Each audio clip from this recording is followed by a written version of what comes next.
Hello and welcome back to my YouTube channel. I am doctor Mohammad Danish और आज आप लोग के साथ मैं एक बहुत ही important video on a similar topic on which I have already made few videos मैं उसके ऊपर बात करूंगा।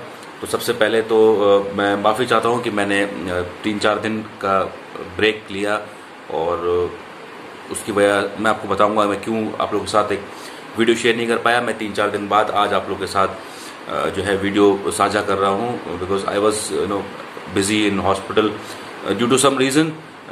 कुछ वजह थी जिसकी वजह से मैं बिल्कुल आप लोगों के साथ एसोसिएट नहीं हो पाया, उसके लिए माफ़ी चाहता हूँ। और सबसे पहले वीडियो को आगे स्टार्ट करने से पहले आप सभी देशवासियों को और जितने भी लोग मेरी इस वीडियो को देख रहे हैं उन्हें रक्षाबंधन की बहुत बहुत हार्दिक शुभकामनाएं, बधाइयाँ। और जैसे कि हम लोग जानते हैं कि अभी यूपीएचईएससी का हम लोग ने फॉर्म भरा है, बहुत सारे बच्चों ने, हज़ारों बच्चों ने इसके लिए अप्लाई किया है और स्टिल दे आर अप्लाइंग। बहुत सारे बच्चे जिन्होंने अप्लाई नहीं किया है क्योंकि डेट ऑलरेडी एक्सटेंड हो चुकी है और इसका नोटिफिकेशन भी जारी हो चुका है। तो बहुत सारे बच्चों ने अभी अप्लाई नहीं भी किया है और काफ़ी लोग अप्लाई कर चुके हैं। अब आज का ये वीडियो बनाने का ये जो उद्देश्य है वो है उन सब सवालों के ऊपर बेस्ड जो मेरे चैनल पे एज ए कमेंट या कमेंट बॉक्स में पूछे गए, as a doubt, as a question, या उनसे जो भी कोई एरर हुई है या उससे कुछ मिलते जुलते सवाल, जिन सबको मैंने एक साथ इकट्ठा करके आज इस वीडियो के माध्यम से उन सब सवालों के जवाब देने की कोशिश की है। तो उम्मीद करता हूँ आपको ये वीडियो ज़रूर पसंद आएगी, तो इसको एंड तक देखिएगा, स्किप मत कीजिएगा। सबसे पहले बात करते हैं कि Uttar Pradesh higher education service commission ने असिस्टेंट प्रोफेसर के लिए जो है 900 प्लस में वैकेंसी निकाली। उसके लिए काफ़ी लोगों ने आवेदन भी भर दिया है ऑनलाइन। उसकी जो वेबसाइट है www.upscsc51.com, ठीक है। अब सवाल ये होता है कि बहुत सारे बच्चों ने उसमें गलतियाँ कर दी हैं और बच्चे उस पर पूछ रहे हैं कि सर क्या उन गलतियों की वजह से हमारा फॉर्म रिजेक्ट होगा या हमें डिबार कर दिया जाएगा या हमें परीक्षा से ही बाहर कर दिया जाएगा, हमारा एडमिट कार्ड जनरेट नहीं होगा, या हम क्या उसके लिए इतना ज़्यादा चिंतित हों जितना चिंता की हमें ज़रूरत है या नहीं है, हमें क्या करना चाहिए, क्या हमें दोबारा फॉर्म भरना चाहिए। क्योंकि इवन बहुत सारे लोगों ने मुझे कॉल भी किया है और मुझे लगा कि ये बहुत ही एक ज़रूरी विषय है या जिससे कहना चाहिए इसके ऊपर मुझे लगता है कि टाइम टू टाइम हमें एज ए मेंटर आप लोगों को गाइड करना चाहिए। तो पहली बात बता दूं कि कुछ गलतियां हैं जो बच्चों ने की हैं, जैसे कि डॉक्यूमेंट्स को बिना सिग्नेचर की अपलोड कर दिया है। तो शुरुआत में मैं आपको बता दूं, जब ये फॉर्म खुला था और जब फॉर्म भरा जा रहा था तब वहाँ पर इस तरीके का कोई बॉक्स नहीं था जिसमें ये लिखा हो कि आपको डॉक्यूमेंट अटैच करके लगाने हैं, और उसमें कहीं भी साइज मेंशन नहीं किया हुआ था कि जैसे अब तो मेंशन भी कर दिया है शायद उन्होंने 100 to 600 KB। ये ऐसा कोई डायलॉग बॉक्स वहाँ पर नहीं था। सिर्फ फोटोग्राफ और सिग्नेचर के लिए 30 से 50 KB की कंडीशन थी और उसके नीचे जैसे ही डॉक्यूमेंट की तरफ आप आएंगे वहाँ पर कोई ऐसा नोट नहीं था, जो कि बाद में डाला गया और उसमें भी फिर साइज को डाल दिया गया। क्योंकि उससे पहले जब काफ़ी लोगों ने फॉर्म अप्लाई किया, इवन मैंने भी अप्लाई किया, तो मेरे भी फाइल साइजेस जो थे वो उस फाइल साइज से बड़े थे जो कि वहाँ मेंशन थे, और वो ऑटोमेटिकली आसानी से अपलोड भी हो गए और इजीली वो एक्सेप्ट भी हो गया फॉर्म और फाइनली भर भी गया। तो पहली बार बता दूं वो कोई बहुत बड़ी चीज़ नहीं है। अगर किसी से इस तरीके से गलती हो गई है, किसी ने सेल्फ टेस्ट नहीं किया है, तो उसका फॉर्म मेरी लॉजिक ये कहती है, मेरी समझ ये कहती है कि रिजेक्ट नहीं होगा और कमीशन भी रिजेक्ट नहीं करना चाहिए। क्योंकि वो तो अभी जो फॉर्म भरता है वो एक प्रीलिमिनरी कंडीशंस पे फॉर्म भरता है और उसको जो एग्जाम में बैठने दिया जाता है। अगर वो क्वालिफाई कर भी लेता है, अगर उसके नंबर इतने आ भी जाते हैं, तो बाद में अगर ये पाया जाता है कि उसके डॉक्यूमेंट नकली हैं या फेक हैं या कुछ गलतियां ऐसी हैं जो नहीं है सही, तब वो तो आपको बाद में भी बाहर किया जा सकता है परीक्षा से। लेकिन एग्जाम देने दिया जाता है बशर्ते आपकी बेसिक चीज़ें उसमें सही पड़ी हों, जैसे कि नाम, आपका फादर्स नेम, आपकी डेट ऑफ बर्थ और जो है फोटोग्राफ वगैरह ठीक हो, सिग्नेचर ठीक हो। क्योंकि वो एक सिर्फ एक प्रारंभिक तौर पे आपको ये अलाउ करता है कि हाँ आपने इतनी बेसिक डिटेल्स उसमें डाली हो कि आप कम से कम एग्ज़ाम देने के लिए एलिजिबल हो जाएं या एग्ज़ाम देने के लायक बन जाएं। तो बहुत सारी चीज़ें उसमें आपने डाली होंगी, क्वालिफिकेशन वगैरह, या आपका नेट है या नेट JRF है या PhD है, इस तरीके की चीज़ें उसमें हैं। तो इसमें घबराने की ज़रूरत नहीं है, आपका फॉर्म रिजेक्ट नहीं होगा, आपको जो है एग्ज़ाम देने दिया जाएगा। अब जैसे बहुत सारे बच्चे हैं उनका JRF था लेकिन धोखे में उन्होंने नेट पे टिक कर दिया, JRF पे टिक नहीं किया, कोई बात नहीं। नेट तो आपका हाई मिनिमम कंडीशन नेट है, नेट हो या PhD हो, ठीक है। तो अगर आपके पास नेट है तो भी आप एलिजिबल हैं, PhD है तब भी आप दे सकते हैं। और बहुत सारे बच्चों ने सवाल किया है इस फॉर्म को भरने के रिगार्डिंग की, जैसे कुछ बच्चों ने मास्टर्स किया है, जैसे कि अभी पीजी करके निकले हैं, तो वो कह रहे हैं क्या क्या ओनली पीजी के बेसिस पे हम भर सकते हैं?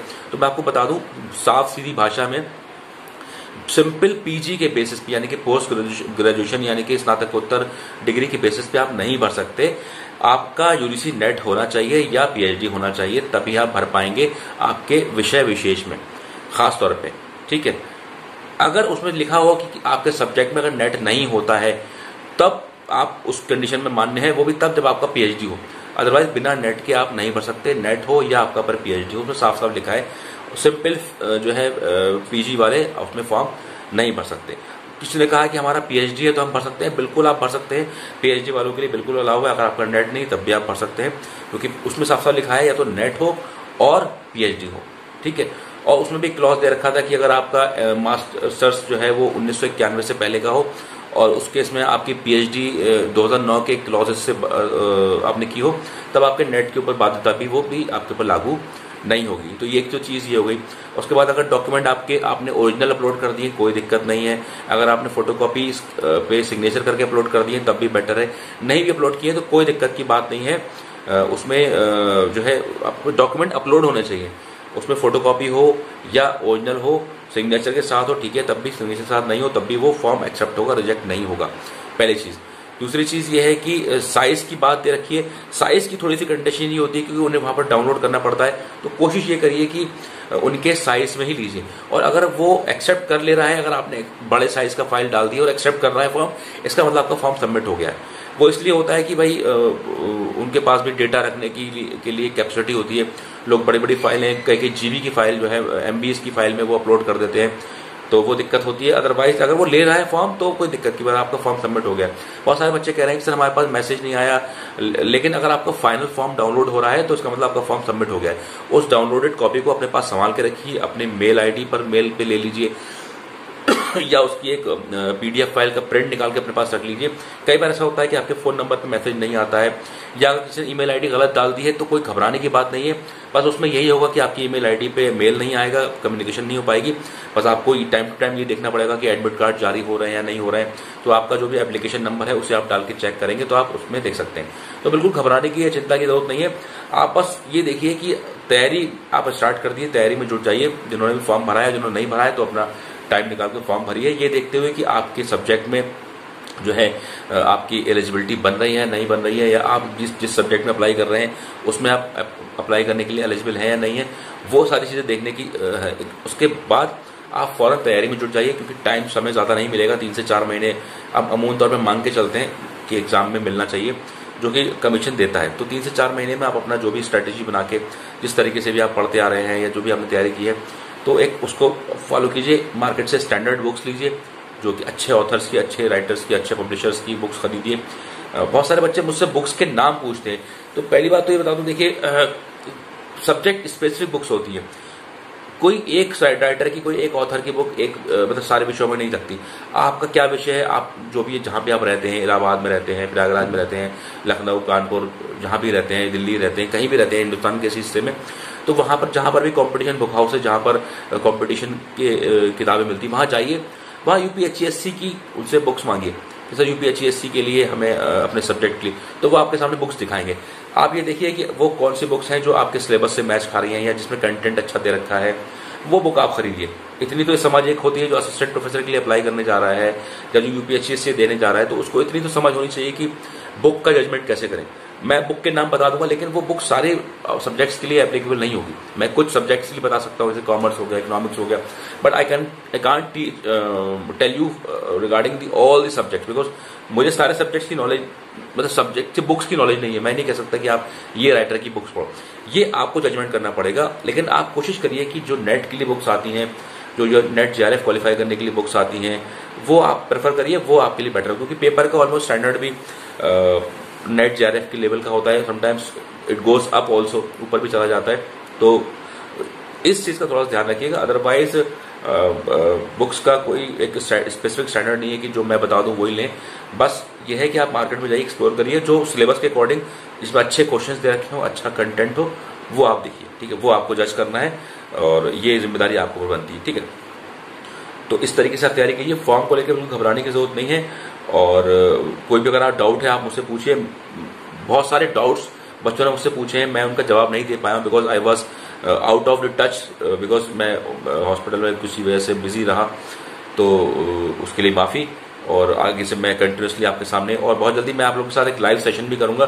सो उस पर मेरे साथ जुड़िए और जो भी आपके सवाल हैं उस पर पूछिए, मैं आप लोगों के सवालों के जवाब दूंगा और कोशिश करता हूँ कि आपको मेरे जवाब सटीक लगेंगे। ओके, तो आज के लिए इतना ही। Thank you very much for watching today's video, और बने रहिए मेरे साथ, जुड़े रहिए मेरे साथ। Thank you very much, thanks for watching.